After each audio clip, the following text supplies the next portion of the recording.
week. About 2 days ago, I was walking up the steps of the Capitol when Representative Yoho suddenly turned a corner, and he was accompanied by Representative Roger Williams, and accosted me on the steps right here in front of our nation's Capitol. I was minding my own business, walking up the steps, and Representative Yoho put his finger in my face. He called me disgusting. He called me crazy. He called me out of my mind. And he called me dangerous.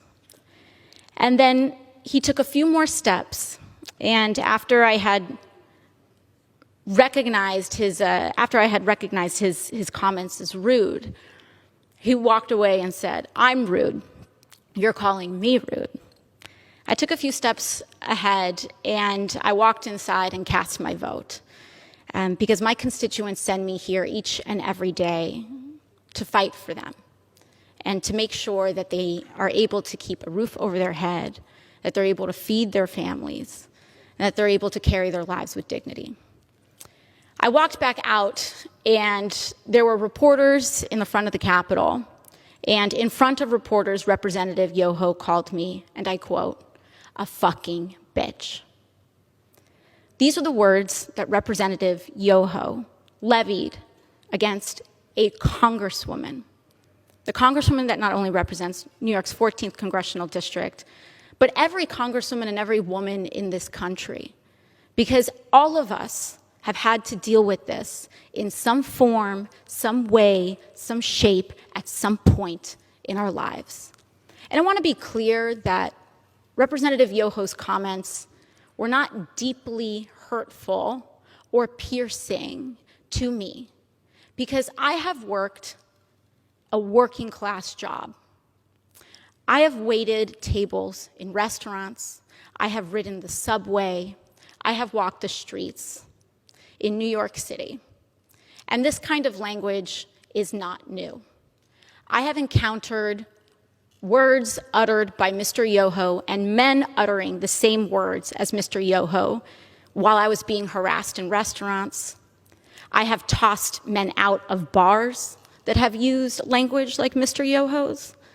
And I have encountered this type of harassment riding the subway in New York City.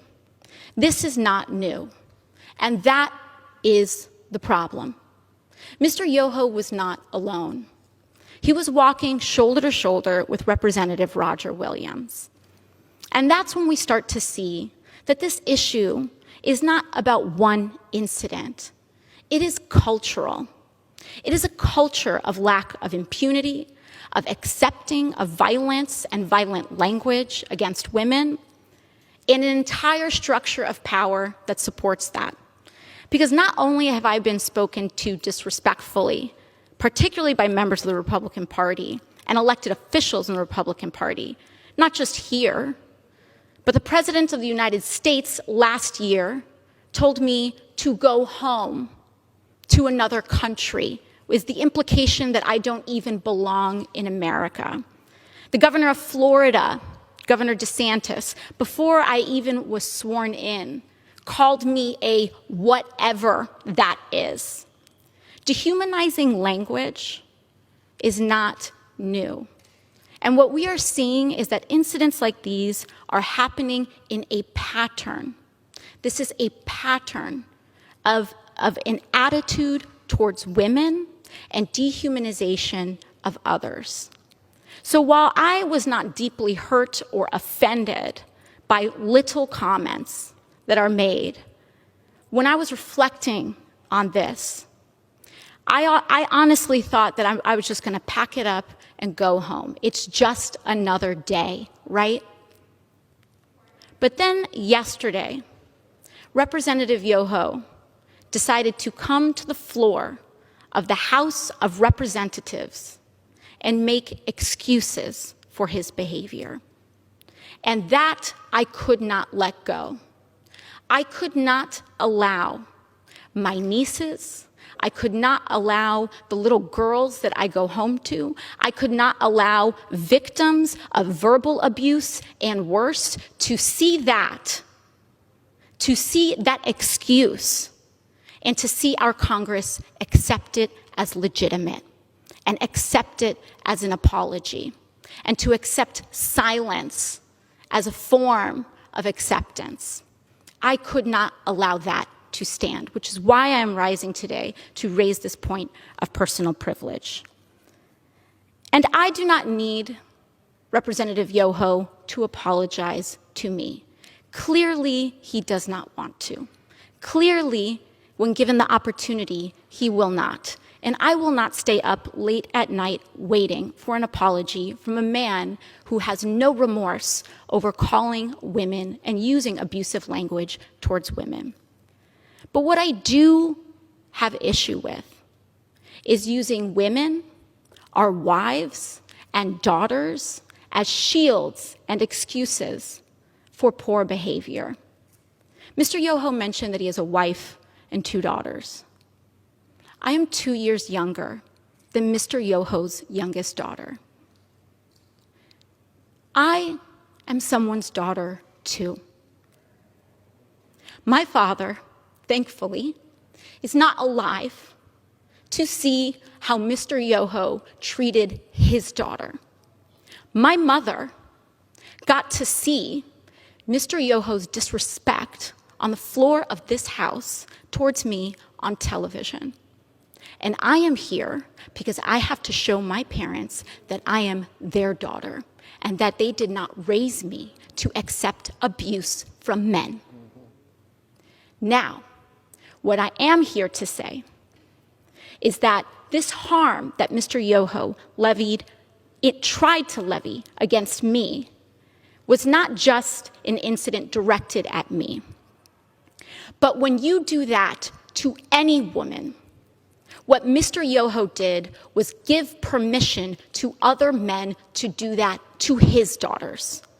In using that language in front of the press, he gave permission to use that language against his wife, his daughters, women in his community. And I am here to stand up to say that is not acceptable.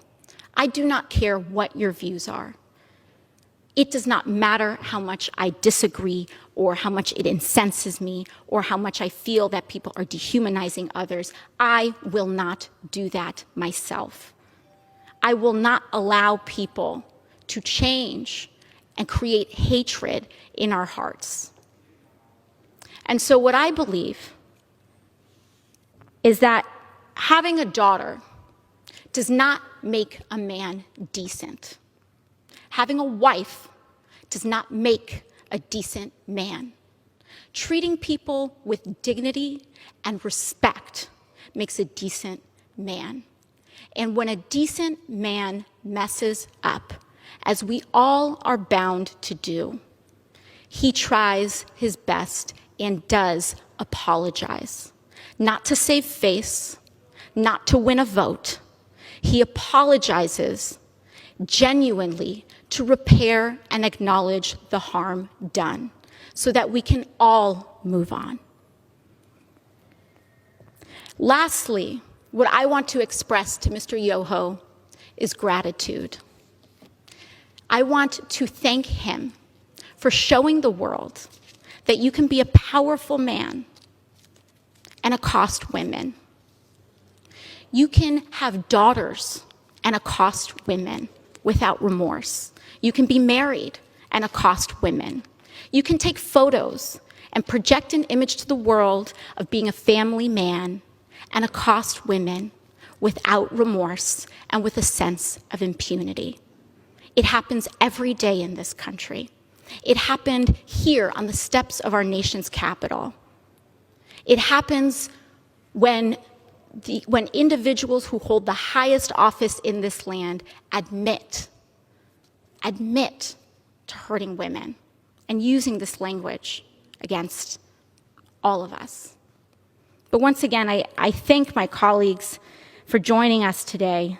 I will reserve the hour of my time, and I will yield to my colleague, Representative Jayapal of Washington. Thank you.